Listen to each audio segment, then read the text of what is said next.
दोस्तों, आज मैं आपसे एक ऐसी जगह के बारे में बात करने वाला हूं जो दिल्ली की सबसे खूबसूरत और शांति देने वाली जगहों में से एक मानी जाती है। इस जगह का नाम है लोटस टेम्पल।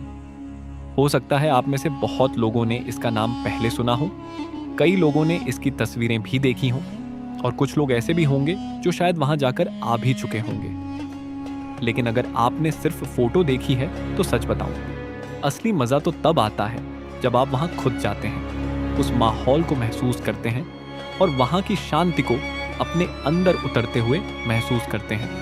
सबसे पहले तो अगर हम इसकी सबसे खास बात की बात करें तो वो है इसका आकार।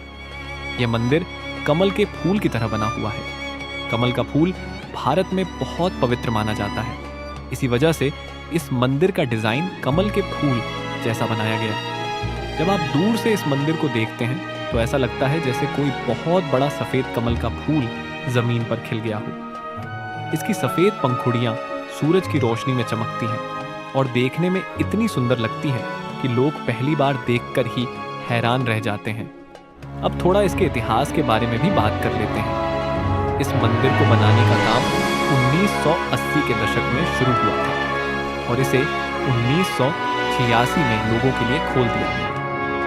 इसके डिजाइन को एक ईरानी मूल के आर्किटेक्ट ने तैयार किया था जिनका नाम है फारिबोर्ज साहबा। उन्होंने इस मंदिर को इस तरह डिजाइन किया कि यह सिर्फ एक इमारत न लगे बल्कि शांति, सुंदरता और एकता का प्रतीक बनकर सामने आए। यह मंदिर बहाई फेथ से जुड़ा हुआ है।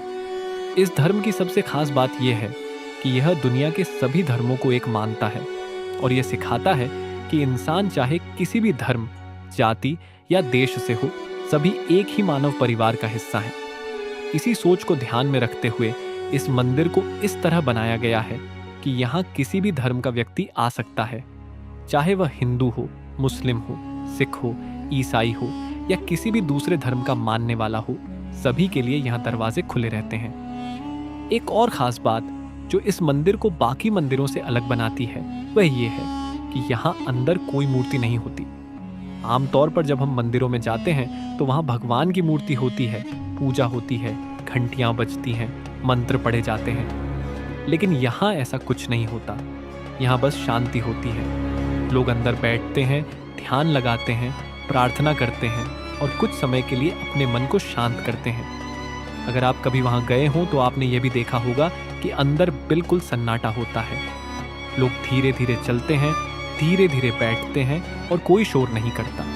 यह अनुभव अपने आप में बहुत अलग होता है, क्योंकि आज की भाग दौड़ भरी जिंदगी में हमें शायद ही कहीं इतनी शांति मिलती है। अब अगर हम इसकी वास्तुकला की बात करें तो यह भी काफी दिलचस्प है। इस मंदिर में कुल 27 पंखुड़ियां हैं जो 3-3 के समूह में बनी हुई हैं। इन पंखुड़ियों को इस तरह लगाया गया है कि पूरा मंदिर कमल के फूल जैसा दिखाई देता है। मंदिर के चारों तरफ पानी के 9 बड़े बड़े तालाब भी बने हुए हैं। ये तालाब सिर्फ सुंदरता बढ़ाने के लिए नहीं है बल्कि गर्मी को कम करने में भी मदद करते हैं। जब सूरज की रोशनी इन तालाबों के पानी पर पड़ती है और फिर मंदिर की सफेद पंखुड़ियों पर चमकती है तो वह दृश्य इतना सुंदर होता है कि लोग उसे अपने कैमरे में कैद करने से खुद को रोक नहीं पाते। इसी वजह से यह जगह दिल्ली के सबसे ज्यादा देखे जाने वाले पर्यटन स्थलों में से एक बन चुकी है। हर साल यहाँ लाखों लोग घूमने के लिए आते हैं। सिर्फ भारत से ही नहीं बल्कि दुनिया के अलग अलग देशों से भी लोग इस मंदिर को देखने आते हैं। कई विदेशी पर्यटक तो खास तौर पर इस मंदिर को देखने के लिए दिल्ली आते हैं, क्योंकि इसकी वास्तुकला और इसका शांत वातावरण उन्हें बहुत आकर्षित करता है। एक और दिलचस्प बात यह है कि यह मंदिर दुनिया के सबसे ज्यादा देखे जाने वाले धार्मिक स्थलों में भी गिना जाता है। कई बार तो यहाँ आने वाले लोगों की संख्या कुछ प्रसिद्ध धार्मिक स्थलों से भी ज्यादा हो जाती है। यह दिखाता है कि लोगों को शांति और एकता का संदेश कितना पसंद आता है। अगर हम इसके आसपास के माहौल की बात करें तो वह भी बहुत साफ सुथरा और सुंदर है।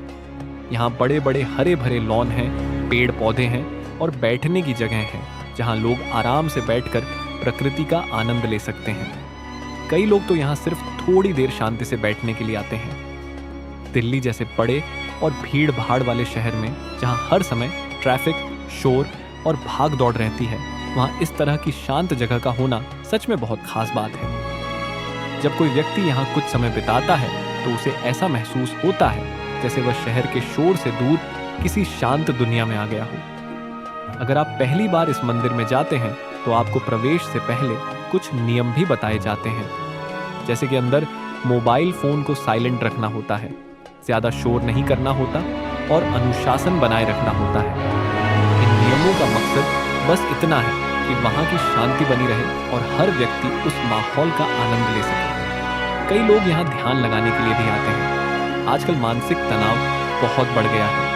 पढ़ाई का दबाव, काम का तनाव, रोजमर्रा की समस्याएं, इन सब के बीच लोगों को कुछ समय की शांति बहुत जरूरी होती है। इस मंदिर का वातावरण लोगों को वही शांति देता है।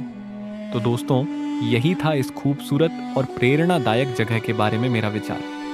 उम्मीद है कि अगर आपने अभी तक इसे नहीं देखा है तो एक दिन जरूर देखने जाएंगे, और अगर देख चुके हैं तो उसकी यादें जरूर आपके मन में ताज़ा हो गई होंगी, क्योंकि कुछ जगहें सिर्फ देखने के लिए नहीं होती बल्कि जीवन भर याद रहने वाले अनुभव देने के लिए होती हैं। और यह मंदिर भी उन्हीं खास जगहों में से एक है।